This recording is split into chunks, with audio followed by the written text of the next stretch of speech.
देखिए, भगवान विनय कर रहे हैं केवट से गंगा पार करने के लिए। कौन प्रभु निहोरा कर रहे हैं? जिन्होंने इस विश्व को 3 पग से भी छोटा कर दिया था, 2 पग में ही नाप लिया था पूरे ब्रह्मांड को, वे प्रभु केवट से निहोरा कर रहे, बार बार विनती कर रहे, लाओ लाओ लाओ। कह रहे नहीं, लक्ष्मण जी धनुष बाण लिए ही हैं, मार दे मर जाऊंगा, लेकिन मैं इतने खतरनाक काम नहीं कर सकता। अपने परिवार को मार दूं, कमाई बिना, ये सब खाने बिना मर जाए, मेरी नाव चली जाए, ये सब नहीं कर सकता। कुछ महात्मा लोग कथा कहते हैं कि क्षीर सागर में एक बार भगवान शेष सज्जा पर सोए थे, तो कछुआ भगवान के चरण को देख करके छूना चाहता था, तो शेषनाग फुफकार मार रहे थे, हटा दियो, डर करके भाग गया। और लक्ष्मी जी भी नहीं चाहती थी कि छुए। यहां पर भाव दिया कि लक्ष्मण जी जरूर कुछ क्रोध में हो रहे हैं राम से ऐसी बात करने पर, तो इसी पर वो कह रहा है, उसको पूर्व जन्म की स्मृति आ गई। जो भी सत्य हो स्वाभाविक है, तो कहता है कि ये लक्ष्मण जी तीर भी मार दें तब भी मैं बिना चढ़ाए नहीं, बिना चरण धोए नहीं चढ़ा सकता। तो भगवान ने हंस करके कहा, ठीक है कोई बात नहीं, जैसे तुम्हारी नाव बची रहे वो काम करो, जैसे नाव बची रहे। उसने कहा ठीक है, मैं इसके लिए टेस्ट पहले करना चाहता हूं।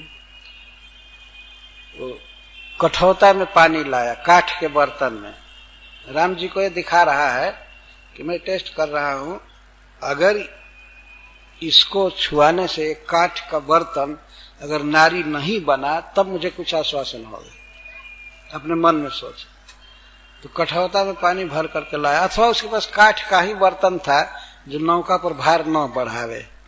तो पीतल आदि का बर्तन रखने पर भार ज्यादा होता, और वैसे उसके पास ठिकाना भी नहीं था, कुछ था भी नहीं बर्तन, तो काठ के बर्तन में लाया और भगवान के चरण को पखारने लगा, बहुत आनंद के साथ, आनंद उमंगी अनुरागा, चरण सरोज पखारने लगा, चरण पखारने लगा।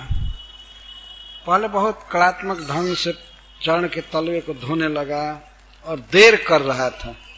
भगवान का अब हो गया हो गया, नहीं नहीं नहीं, अंगुली के इधर उधर संधि में धूली कहीं फंसी होगी, कहीं भी एक रज भी है तो बहुत खतरनाक है। पहले इसको, जब चरण पखाने लगा केवट, तो देवता लोग फूलों की वर्षा करने लगे भगवान के ऊपर और केवट के ऊपर, और कहने लगे कि यही सम पुण्य पुंज को नाही, बरस समन सुमन सुर सकल सिंहाही, यही सम पुण्य पुंज को नाही। धारावाहिक फूलों की वर्षा करने लगे देवता लोग विमान से आकर के, और कहने लगे कि इसके समान पुण्य का, सुकृत का पुंज इस जगत में कोई नहीं हुआ आज तक, अद्भुत सौभाग्य प्राप्त किया। भगवान कह रहे हैं अब हो गया ना? नहीं, इधर फंसी है धूली, इधर फंसी है, इधर फंसी, कई प्रकार से मन भर करके भगवान के चरण पद्म को पखारा। उसके बाद कहा कि हाँ ठीक, पद पखारी जल पान करी, चरण कमल धो करके और फिर जल पिया। पानी तो काफी था तो उसको पिया, आप सहित परिवार, स्वयं पिया और जो बच्चे थे, पत्नी थी, सबको दिया पीने के लिए। आप सहित परिवार, परिवार के साथ पिया, और पीतर पार करी प्रभु ही पुनि मुदित गया उलई पार। इसके बाद आनंद के साथ भगवान को ले गया। भगवान चढ़े, सीता जी को पहले चढ़ाए, सीता जी को पहले चढ़ा। ये वास्तव में साइंस है, ये सामाजिक शास्त्र है। कहीं भी कहीं जाना हो तो स्त्री को पहले चढ़ाना चाहिए। यदि आप छूट जाते हैं प्लेटफार्म पर तो किसी न किसी उपाय से पकड़ लेंगे, लेकिन स्त्री छूट जाएगी तो बेचारी वो फिर एक कथाकार ऐसे कह रहे थे कि आप चलती गाड़ी में मान लीजिए थोड़ा तेज हो जाए तो चढ़ सकते हैं, लेकिन स्त्री नहीं चढ़ पाएगी। तो भगवान पहले सीता जी को चढ़ाए और इसके बाद चढ़े, लक्ष्मण जी पीछे से चढ़।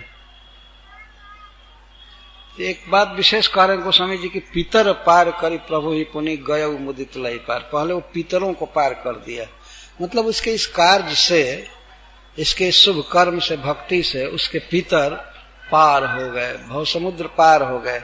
कहीं दुर्गति में गिरे होंगे वे सब लोग भी पार हो गए। भगवान के चरण कमल पखारने का सौभाग्य बहुत मुश्किल है। इस सौभाग्य से उसके पितर सब पार हो गए, अर्थात केवल अपने परिवार को, वर्तमान परिवार को नहीं तारा, कई पीढ़ी के लोगों को भी तार दिया, पितरों को भी तार दिया। भगवान की भक्ति से ही पितरों का उद्धार होता है। तो वहां गए। उतरी ठाढ़ भय सुर शरीरेता, सीये राम गुह लखन समेता। तो फिर जा करके पार हो करके गंगा जी के बालू पर सब खड़े हुए। कौन कौन? सीता, राम, निषाद राज और लक्ष्मण। और इसके बाद तब केवट उतरा। ये लोग 4 लोग पहले उतर करके खड़े हो गए। केवट उतरी दंडवत कीन्हा, प्रभु ही सकुच यही नहीं कछु दीन्हा। फिर श्री भगवान को बहुत संकोच हुआ, इस बेचारे को मैंने कुछ दिया नहीं। ये भगवान का स्वभाव होता है, वो बहुत देते हैं फिर भी उसको बहुत थोड़ा मानते हैं कि मैंने बहुत कम दिया, बहुत कम दिया। अभी आप सुन रहे पितर सब पार हो गए, कर्म बंधन से मुक्त हो गए, वैकुंठ चले गए। तो भगवान सोचने लगा मैं इसको कुछ नहीं दिया। केवट उतर करके जब दंडवत प्रणाम किया, भगवान सोचने लगे कि इसको मैं कुछ दिया नहीं। बेचारे की जीविका है, नौका चलाना, उसे कुछ पैसा लेना और परिवार पोषना, मैंने कुछ दिया नहीं। भगवान के मुख कमल को देख करके सीता जी तुरंत समझ गई। पिए ही किसिए जानन हारी, मनि मुदरी मन मुदित उतारी। सीता जी अपने प्रियतम के मन की बात जानती हैं कि इस समय क्या सोच रहे हैं। तुरंत समझ गए कि ये केवट को कुछ देना चाहते हैं, संकोच में पड़े हुए। तो उन्होंने अपने आंचल से छिपा करके मुद्री निकाल लिया और भगवान के हाथ में धीरे से पकड़ा दिया। उसको केवट नहीं देखा। तो भगवान लेकर के प्रसन्न हुए और कहे कृपाल लेहूं तराई, केवट चरण गहे कुलाई। भगवान ने उस सोने की मुद्रिका को लेकर के केवट को देना चालू किया।